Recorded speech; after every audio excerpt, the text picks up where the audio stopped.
BookTube, welcome back to my channel. You know I love a good book game, and today I'm going to play a book game with you.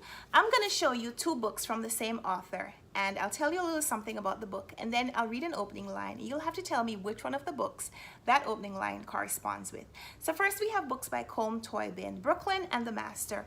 Brooklyn is about a young woman from Ireland who is sponsored to come live in the United States by a priest in Brooklyn, and she has to make the decision whether she wants to leave behind her ailing mother and I think sister and move to the United States for her own New World experience. Conversely, The Master is about a young man who is born into one of America's intellectual families and decides to move to Europe to be with the prolific artists and writers of his time. So here's the opening line. Let me just shift these books around like a true three-card player. Here's the first one, and it's pretty easy. Sometimes in the night he dreamed about the dead, familiar faces and the others, half-forgotten ones, fleetingly summoned up. So that one was pretty easy, or was it? While that opening line seems to be following a male character, we know that these two books both have opposite gender main characters. This has a woman at the forefront and this one has a man at the forefront. However, the story about the woman also features a male character pretty prominently. There is a priest at the forefront of the story as well. So in that opening line, is the he referencing the main character in here or the secondary character in here? What do you think? Brooklyn or The Master?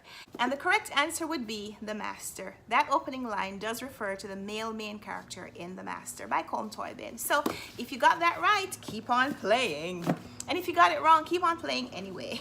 Next we have books by Frederick Backman. I have A Man Called Uwe and Beertown. A Man Called Uwe is about a grumpy old man, or that's what his neighbors think about him. They consider him to be a nuisance and a pest, just an annoyance in their community. But it's not until some new neighbors move in and their lives intersect that they find out the truth behind this old man's true disposition. What has made him the grumpy old man that they have known for years and never really gotten to know. And then we have Beertown, which is set in this small town community which doesn't have any main distinction until a hockey team advances to the national finals, I think, and they have a chance to put Beertown on the map. So I'm going to read the opening line of one of these novels and you'll be able to guess which one of these stories that opening line belongs to. So let's shuffle them up and read it off camera. The first line says, late one evening toward the end of March, a teenager picked up a double-barreled shotgun, walked into the forest, put the gun to someone else's head, and pulled the trigger. Ooh. So that sounds like it could be the prelude to either one of these books. We have a person who is so upset at society or upset at the world that they would be pushed to commit a crime, or we have teenagers, which seem to feature prominently in this book. And if you guessed A Man Called Uwe, then you would be wrong. That sentence was the opening line for Beertown. So, have you gotten both of those two right? I hope so. Next, we're going to move to two novels by Khaled Hosseini, And the Mountains Echoed and A Thousand Splendid Suns. I've only read The Kite Runner by him, so I don't know the synopsis of these two books very well.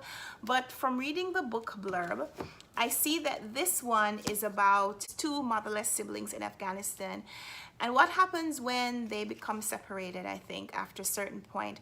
The older brother is trying to take care of his younger sibling, and of course, he's unable to. He's just a child himself.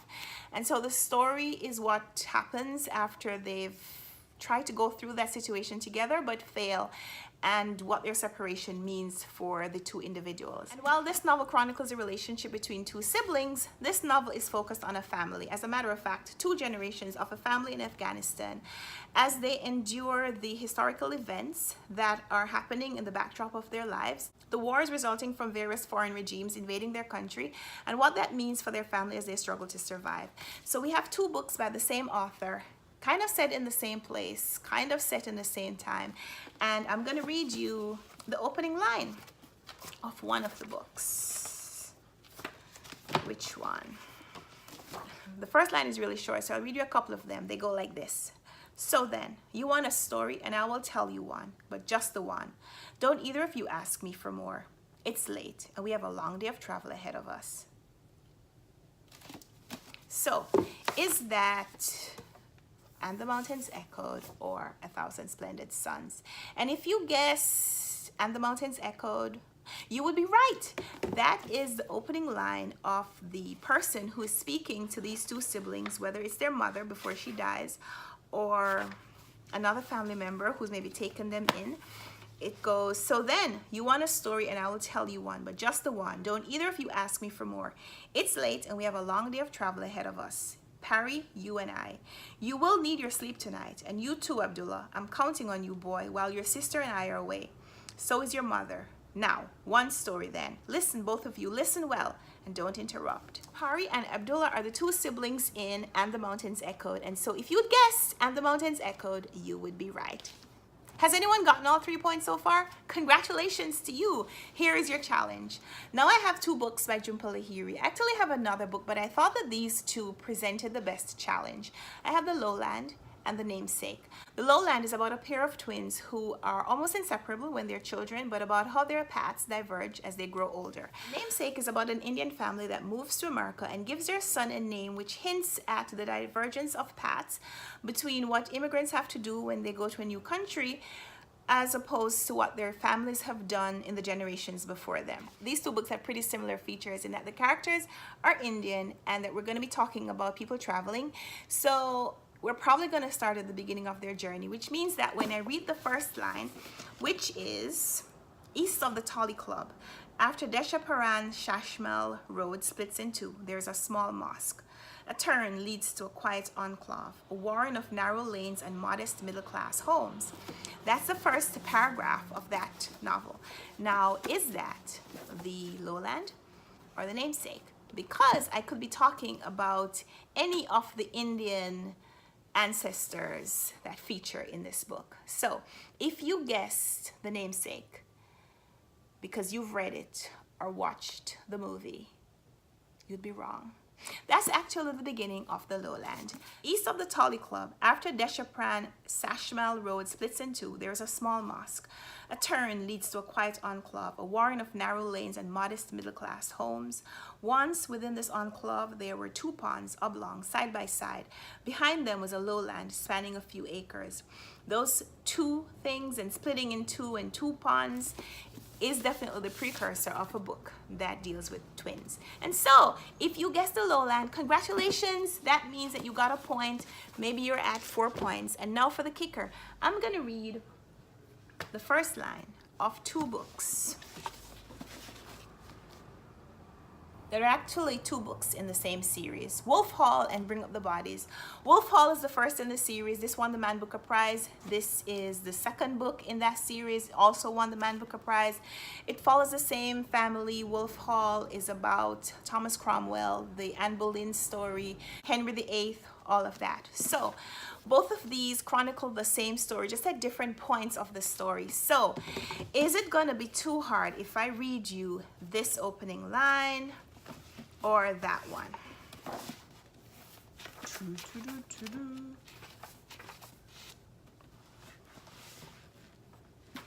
His children are falling from the sky. He watches from horseback, acres of England stretching behind him. They drop, gilt-winged, each with a blood-filled gaze. That's the first line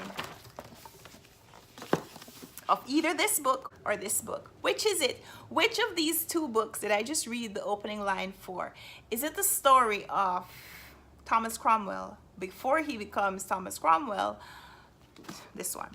Thomas Cromwell before he becomes the Thomas Cromwell, or the end of the story? If you guessed Wolf Hall, the first in the series, unfortunately you would have lost a point because that is the opening line for Hilary Mantel's Bring Up the Bodies.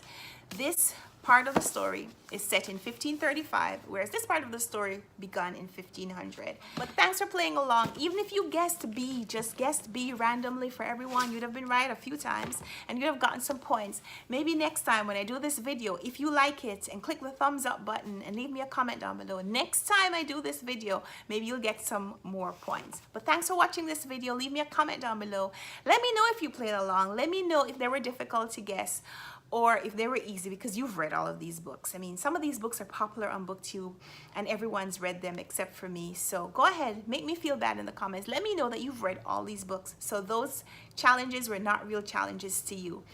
But share this video if you know someone who likes to read, likes books, but doesn't know that I have a booktube channel. Bring them on by and we'll talk in the comments. So until next time, happy reading.